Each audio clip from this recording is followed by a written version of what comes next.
What is up, guys, and welcome to the next episode of the Equestrian Physio on Air. I'm Katie, your resident equestrian physio, and today I think we're going to dive into a topic that I think every clinician, every coach, and every curious rider really does need to hear. But before we dive in, little life updates. So I hope you guys can't hear my ratty old air conditioner going off in the background, but it is like 32 degrees today here in Southern Ontario, which is like a humidex of 40 something, which is just like, it's warm. I'm actually not somebody that loves air conditioning because, my reasoning is always like, I spend all winter trying to be warm, like working hard actively to be warm. I don't want to spend all summer actively trying to be warm too. Like, I want to embrace the warmth. I want to embrace not having to work hard for it. But then there are some days that it really does exceed that threshold of what is comfortable. And today is one of those days. I have been just sweating in my office chair. Normally I'm on a walking pad. Like normally I'm trying to go through Monday and Tuesday I do virtual consults with people. I'll go through my one-to-one clients, update programs, answer all my emails from the previous, like over the weekend and stuff. And basically just do all of my admin things and then my virtual consultations Monday and Tuesday, because Wednesday, Thursday, Friday I'm in clinic here. And I do the equestrian physio stuff even on my clinical days, but I usually will just do an hour or two in the morning instead of an all day thing. Like I don't get quite into the mindset of it. And yeah, and it's just like it is warm. I am normally on my walking pad when I'm doing all of those things, and today I was just like, nope, too sweaty. So I am very seriously understepped today. I'm normally at like 8 to 10,000 steps by like 2 p.m. And today I think I was at like 3,000, which most of that was just from my morning walk. So when I wrap up, I'll have to go out for another walk after finishing up this evening. So yeah, and I think we're on episode 7 here, which moving forward, I'm still not quite sure how I want this podcast to fit into things. I'm on the fence about like what feels good, what feels intuitive, what feels like a really nice creative outlet. And I haven't quite figured out what I want this to look like yet, whether it's going to be like a bi-weekly episode launch, whether it's going to be a weekly structured thing, whether it's just going to be a little bit like when the spark hits me. Don't really know yet. I think for now, we're going to aim for like a weekly episode launch, probably Thursday or Friday. And then from there, we'll decide, like, do I want to have a little bit more routine? Do I want to have more structure? Do I want to build this out more? Is it not feeling like as good of an investment or as, like, right of an investment of my time? And maybe we'll let it fall off. But for now, I've been really craving, like, having a different medium to share thoughts with you guys. Instagram, I still love. I love the visual mediums. I love the creativity. I will get into like the mindset of creating stuff on Canva, and I will spend hours on the little visual details, sometimes to my own detriment. Like, Katie, you don't actually have to go that hard. But especially when the post like gets like 20 likes and you're sitting there being like, well, I did spend 3 hours on that, but that's fine. I guess no one saw it. Realistically, like, no, I'm not kind of putting my validation to that. I do like the creative visual outlets. I do like the writing, though I do find sometimes the 2,200 character limit is a little bit just genuinely limiting. And I do like the interactions, but I think Instagram has its limitations that way. Facebook also has its limitations, a little bit of a bigger character limit. I do find sometimes the comments can get very, not universally, but kind of nihilistic or very negative sometimes. And so I do sometimes try and like limit my time over in the Facebook sphere, because I just, don't always want to have to like be on the defensive. Sometimes I just kind of want to let the post speak for itself. Been venturing into TikTok over the last like 6 months and just kind of like slowly growing a little bit of a following there. Nothing new. Like I'm not creating content specifically for TikTok. Same with Facebook really, although sometimes I'll go over and expand captions on Facebook a little bit, but mostly just kind of like repurposing content across these different platforms, and then in like YouTube Shorts, and then I use YouTube to host just like instructional videos sometimes. But that's about it. And I've been really wanting to have like a longer form content, but just the idea of sitting down and creating a blog sometimes is intimidating because I'm a little bit, I want it to look very good. I want it to be referenced. I want to have all the things. I want to have really good images. And it's just, there's a lot that goes into like making a quality blog. And then my brain starts thinking, oh, well, now you've got to optimize it for like search engine optimization as well. And I overthink blogs sometimes. So this is, I think, going to be that outlet, but we'll see where we get with it. Anyway, on that note, thank you guys for showing up. Like, I think we've had, an amazing 54 listeners to the first few episodes, which, you know what, I did not know if you guys were going to embrace this medium or not. And I think that's amazing. Like, I'm really glad that you guys are listening. I'm really glad that you guys are following along. Hopefully this is something that speaks to you. And if no one listens at all, at least it's me rambling and able to kind of get my thoughts out. So that's kind of me. That's the life updates. Without further ado, let's roll the tape and we will get into today's topic.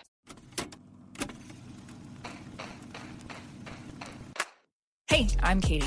I'm a physiotherapist, strength and conditioning coach, and lifelong rider dedicated to helping equestrians build strong, capable, resilient bodies, both in and out of the saddle.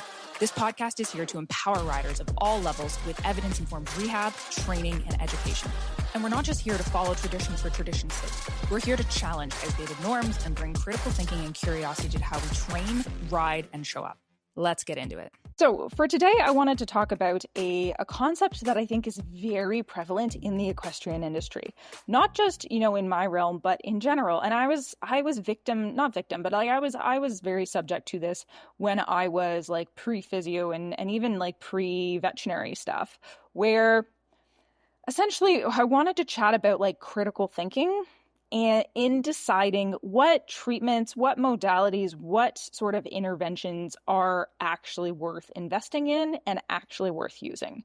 Because when we look at the equestrian industry in general, it is chock full of these things, right? I mean, sports, yes, but like, I don't know why. I think just like things marketed to horses are just, they go extra hard. So I'm talking like all of the different kinds of blankets that you can get with like ceramic infused or different kind of lights or magnets that are built into them, the boots that come along with it, the different light therapies that you can get, the laser, even, like higher level stuff like shockwave, like PRP injections or IRAP, or what's it called? Pro-stride injections, like these kinds of things, different kinds of cryotherapy devices that you can get. PEMF is another one that a lot of people use. Like there's just a never-ending list of things that come up that are being offered to horse people. And one thing that I think is often missing, especially with the way that my brain tends to approach stuff after, being trained as a physiotherapist, practicing in this profession for a few years, is very much that critical thinking, that critical analysis piece of it. So I wanted to dive into that. And let's start there. When I say like critical thinking, it doesn't mean that we're criticizing everything or just playing devil's advocate for fun. It is very much about being intentional and curious about what information is being presented to you. As always, I like to start with a good definition, and I just threw it into ChatGPT for convenience, but ChatGPT defines critical thinking as the disciplined process of actively evaluating, applying, and reflecting on information and outcomes, right? So it's about being very intentional and curious. It's about like pausing and asking the question, does this thing actually make sense right now in this context for the goals that we're working toward? Do I understand why this thing might help? And if I don't, is it doing anything meaningful? Or am I just reaching towards it because the advertising says something because, someone else at the barn uses it? Like, why are we using it? The other side of it is something that is very much drilled into us in physical therapy school, and that is the concept of clinical reasoning. And if we're coming back to definitions here, the definition of clinical reasoning is the practical application of critical thinking in healthcare. So it is making decisions around diagnosis, prognosis, and treatment founded in evidence. Now, clinical reasoning doesn't have to be like coming back to, everything needs mountains of evidence on paper, meta-analysis, peer-reviewed, randomized controlled trials. Not necessarily that level, but there should be some objective evidence. It shouldn't just be anecdotal, right? So if any of you ever remember back to like science class in grade 11 or 12, or if you were in any sort of science-based undergrad, you will remember that there is this sort of pyramidal structure for levels of evidence, all the way from like what is kind of the least valuable, what do we trust the least, all the way up to what do we trust the most, what do we actually put our value in. And it starts at the very bottom with like editorials and expert opinion. And then above that comes like case series and case reports. These are the things that I find more often than not when these types of devices, these types of treatments are advertised in the equestrian world. This is what they use as the basis of their advertising. And that's where we really need to come back to this critical thinking piece and be like, okay, if this thing is only being presented to me with evidence based on expert opinions and or a case report, how much stock am I actually putting into that, especially if you're investing a lot of time and money into it? The next level above that is what we call like case control studies. So these would be things where you're actually either comparing or you're actually like following one case objectively and not just kind of like subjectively looking at things or subjectively saying like, oh, I think that wound healed better, or I think this treatment worked. It's like very objectively measuring to see where that goes and then publishing that. Cohort studies comes above that, and this might be just like taking a sample population and kind of comparing one group to another. Above that becomes randomized controlled trials. And this means that it is a prospective kind of study. So you have a treatment in mind, you have groups lined up to test that treatment with, usually against a control group, so a group that is receiving no treatment, and you are testing whether your treatment or your modality or your thing is better than doing nothing or is better than the best available alternate or some other available alternate, and you are measuring that against a very clear objective outcome. Now, there's a lot of statistics that go into that, figure out like how many you need, what the power of the study needs to be, what kind of statistics you're going to run, whether you look at previous studies to see like, do I actually need a control group of nothing, or can I compare to previous comparatives that have already been studied? And we go from there. And then the very top tier of evidence is systematic reviews. And that is where you take a bunch of different randomized control trials, cohort studies, literature reviews, those kinds of things, and you put it together into a systematic review or a meta-analysis where we can say, okay, the bulk of the evidence is presenting this.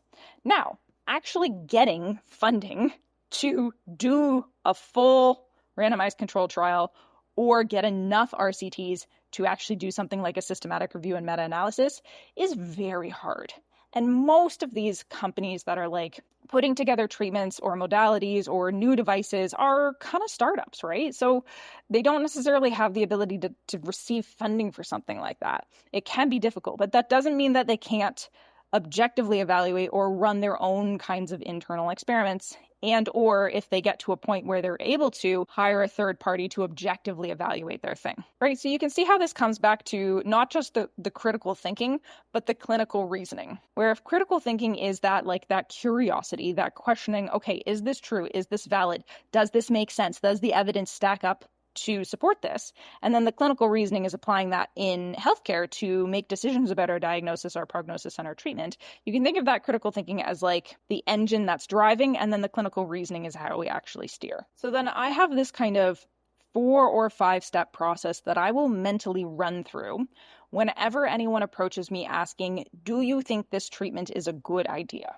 So let's say I was referred a rider for low back pain, and as we were running through their assessment, they asked me, hey, do you think that taping my back would help?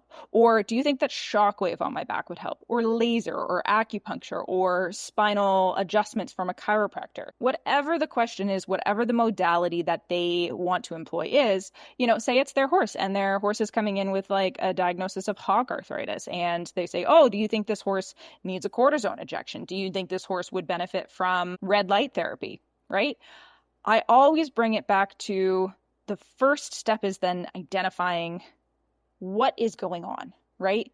What are the therapeutic goals? What is actually happening here? So if a rider has back pain, before I can even like recommend or bring it down to what treatment would be useful, I always ask, why is there pain? Like, what is going on here? What is the driver or drivers? Because usually it's a very layered onion when someone's experiencing pain or chronic pain enough that they're coming to see a physiotherapist.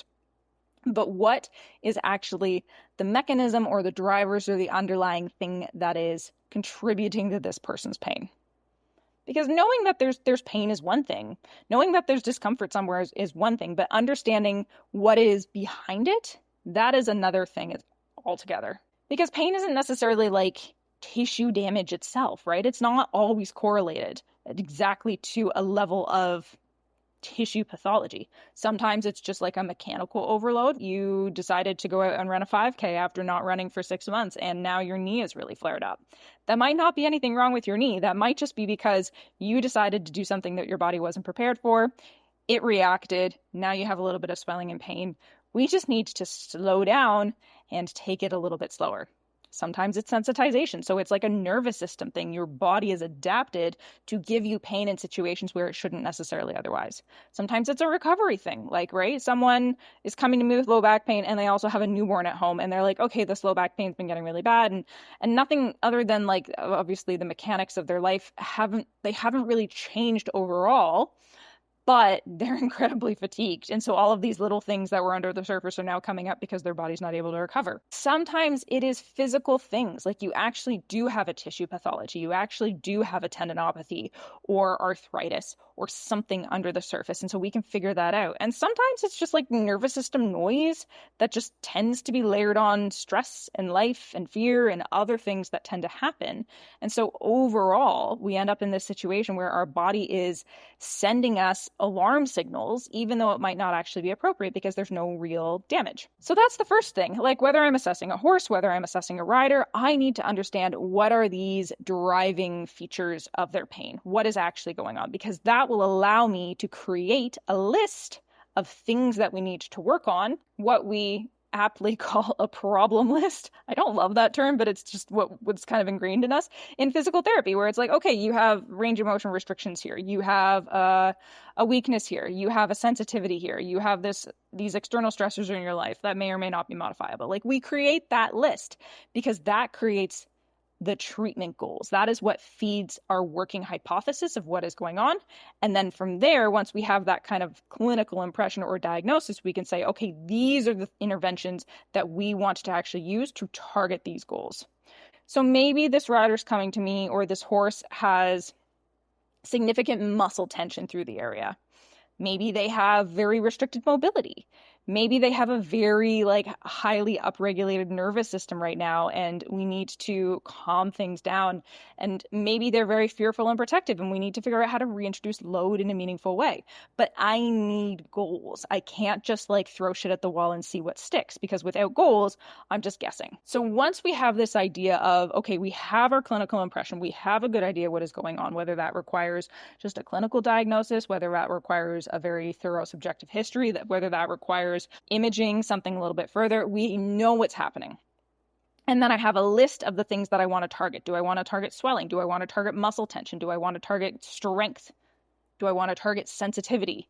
What are my treatment targets to actually work at addressing this pathology? And then once I've developed my treatment goal, coming back to these modalities or these different treatment techniques, my next step is, does this modality actually do the thing that I need it to do, right? So if the goal is to reduce pain, does taping reduce pain? Do I have evidence for that? Even anecdotal, right? I'm always kind of weighing the cost benefit. So if something is very, very low risk, like tape, the risk is really maybe you have a small allergic reaction to it and your skin gets angry. That's really the only risk of tape. So I could just try it for shits and giggles because it's cheap and it's very low risk. But for something like, I don't know, a surgery, you're not just going to try that for shits and giggles. You are going to want evidence that this thing is actually useful. Or if you're investing in a PEMF blanket for your horse, say your horse has back pain and you've narrowed it down to, oh, they do have kissing spine, or they have some sort of stenosis happening or suspected. Or say they just have an ill-fitting saddle that's causing a lot of muscle tension, or a rider that's not very fit and is pounding down on their back, right? That's why identifying the goal is useful. But say it comes down to muscle tension, and you're like, okay, I want to go out and spend $6,000 on this PEMF blanket. That's great. Do you have evidence that PEMF blanket will actually treat that muscle tension? How good is that evidence? So we need to look at, okay, what are my treatment goals and does this modality do that actual thing? If the goal is, say you have a chronic tendinopathy, with actual degeneration on imaging, or a suspensory desmopathy, and someone says, oh, you should use red light therapy. Do we have evidence that red light therapy will actually achieve that? In an ideal scenario, that looks like randomized controlled trials run by a third party. At the very least, do we have cohort studies? Do we have something that says that this device is useful for this thing?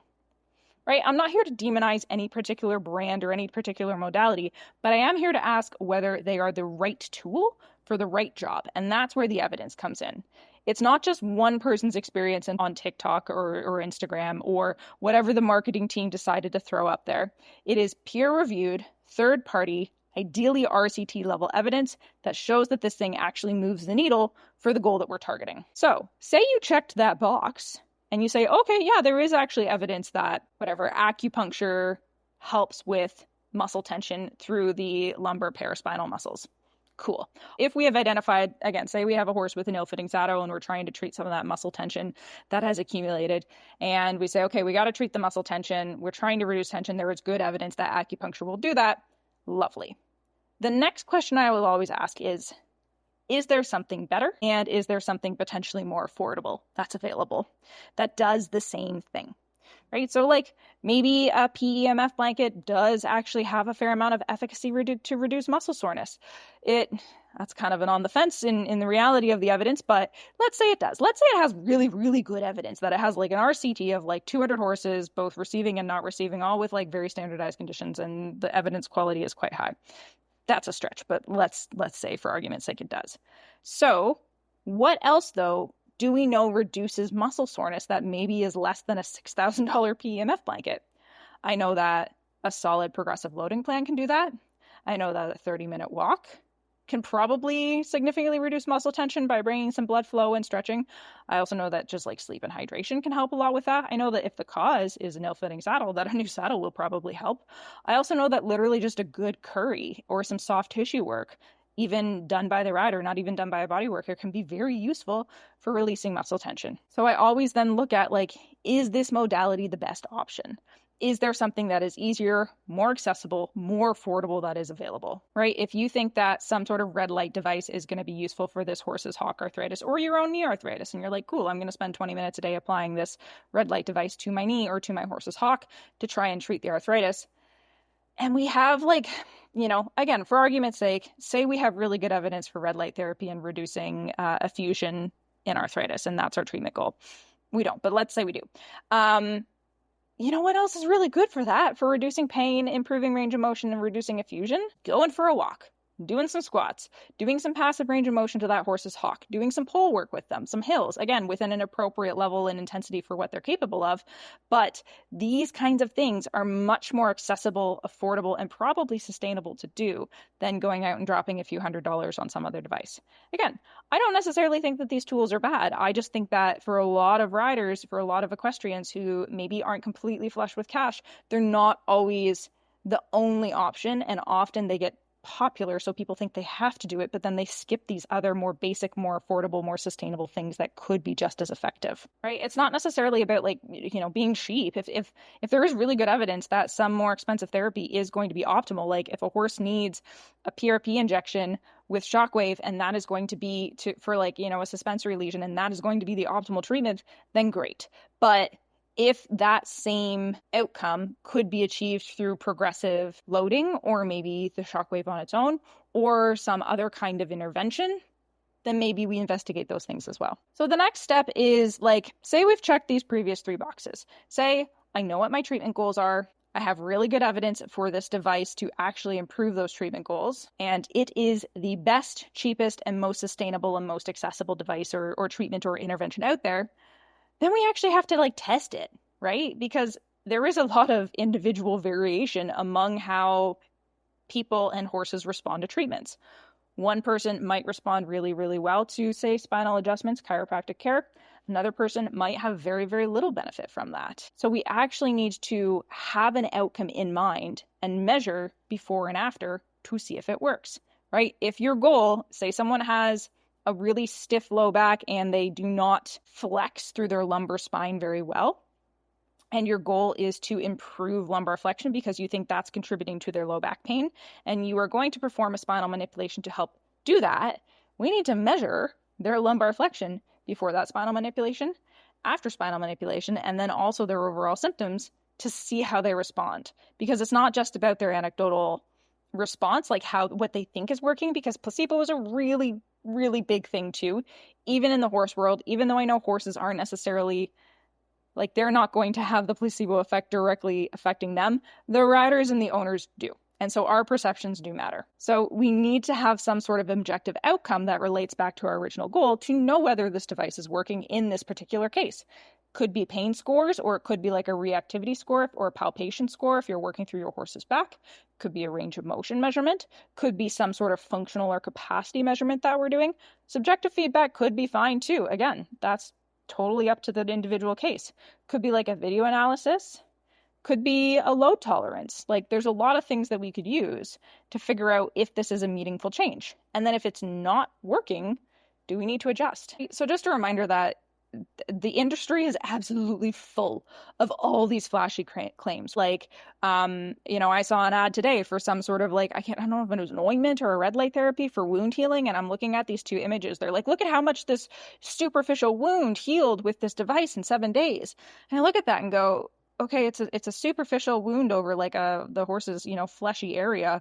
That looks like a normal 7-day healing to me, even if you just did nothing but just keep the wound clean. Like there's a lot of these kinds of things. Before and after pictures are absolutely notorious. So it's really, really good to kind of like analyze these claims and see if they're actually being led by evidence and holding up to scrutiny before we go throwing our money at it, or before we go even throwing our time at it. Marketing doesn't mean that there's a mechanism there. And it sure as hell doesn't mean that there is efficacy. Marketing is exactly that. It is meant to sell you things, but we need to be critical about what we are applying, what these claims are being made, and then use clinical reasoning to say, is this a useful tool? Is this a useful intervention in this scenario? Every single session, every single tool, every intervention that we use comes with a cost. It might be time, it might be money, it might be the opportunity cost of not doing something else, right? If I spend 20 minutes applying red light therapy when I could spend 20 minutes applying, individual or manual therapies or range of motion or exercise therapy, and then I don't have time to do these other things, that is an opportunity cost. I also don't think sometimes it is okay. We can also look at the risk versus benefits of a lot of these things. And if someone has a horse with back pain, right? And they literally have no budget. They say, I will give this horse everything. And I know the risk of, a PEMF or a laser or a red light therapy or acupuncture or lots of these things is low, and they want to throw everything at it. Yeah, we should do it in a structured way and apply things one at a time to see what's actually working. But if they have the time and the energy to do the things that we know have really good evidence, like progressive overload, like exercise therapy, like managing rest and recovery, and they want to use these other adjuncts on top of that because they have unlimited time and money, power to them. Again, as long as there's a very minimal risk. Like I said, surgeries are not something that we probably want to do just for shits and giggles to see if it works. But coming back to this overall framework, here's a little bit of a recap of those steps. First step is to understand why the symptoms are happening, whether it's pain or stiffness or whatever. What is the thing that is driving it? Come up with a problem list, whether that's restricted range of motion, muscle tension, stress in the life. Lots of things can be contributing. Then we want to set very clear and specific treatment goals to address those things. Then if we are choosing interventions, we want to make sure that we are choosing interventions that are actually shown to address those goals. We want to evaluate the evidence that those interventions are actually going to be used to fulfill those goals, compare to other available options to make sure that the intervention that we are selecting to use is going to be affordable, sustainable, accessible to the actual person. And we want to test to see if it's actually working to achieve the goals that we want to do, right? Make sure that we are being very clinical and very objective with the interventions that we are choosing to apply to ourselves, to apply to our horses, to buy, and not just kind of subjecting ourselves to whatever the flashy thing in the industry is. We need to stay very curious, not dogmatic. And that is what clinical reasoning is about. It is how we make decisions that are evidence-informed, that are person-centered or patient-centered, and grounded in these real outcomes, not just whatever the marketing says it should be. So I hope that helps. I hope it gives you a little bit of a roadmap next time you say to yourself, like, oh, should I try a certain kind of blanket or a certain kind of light therapy or a certain kind of injection or a certain kind of treatment in this case? And if you found this helpful, I would really appreciate it if you can share this with someone who needs to hear it. I do think that this is a very prevalent thing in the equestrian industry, and I think this is a really useful episode for every equestrian, and really, like, share it with your mom, your aunt, your uncle, I don't care. Usually just humans in general, because the marketing stuff isn't necessarily exclusive to the equestrian world, but I would really appreciate if you can share this with someone who needs to hear it.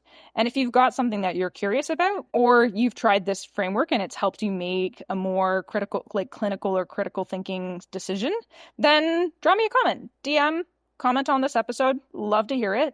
As always, thank you so much for listening. Just because this is still a new and kind of evolving podcast, really appreciate it if you can share, if you can rate and review, if you can subscribe. Honestly, it helps me so much for growing the podcast. Otherwise, I'll catch you on the next one.